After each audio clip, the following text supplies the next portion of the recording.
ఇట్లాగా బట్టలు వేసుకుని వెళ్ళాలి, నువ్వు బయటికి నగ్నంగా వెళ్ళకూడదు అని చెప్తున్నాం కదా.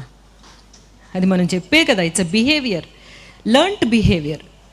మన మన మనుష్య జాతికి అంతా లర్న్డ్ బిహేవియర్ అనమాట.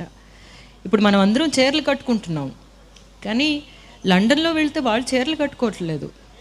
సో మనకి ఇక్కడ అలవాటు, ఈ అలవాటు కాబట్టి మనం కట్టుకుంటున్నాం. వాళ్ళు షార్ట్స్ వేసుకుంటున్నారు, అది వాళ్ళకి అలవాటు. లేకపోతే స్కర్ట్ వేసుకుంటున్నారు, గౌన్లు వేసుకుంటున్నారు, అది వాళ్ళకి అలవాటు. మనకి ఈ భాష కూడా మన అలవాటే, మన తల్లిదండ్రుల ద్వారా వచ్చింది. అలాగే మన అలవాట్లు కూడా డెఫినెట్గా మనమే ముందుగా చెప్పాలి, వాళ్ళని క్లియర్ చేయాలి, మంచి త్రోవ పట్టించాలి. అది చాలా ఇంపార్టెంట్. మా అబ్బాయితో నేను అదే అన్నాను, ఎందుకంటే దీనివల్ల బాగా ఎఫెక్ట్ అయింది మా ఫ్యామిలీ, మీకు తెలిసిన విషయమే.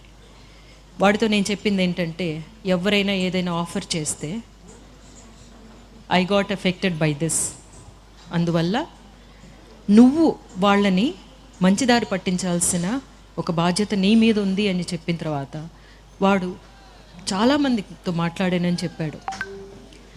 అదే మనం చేయాల్సింది.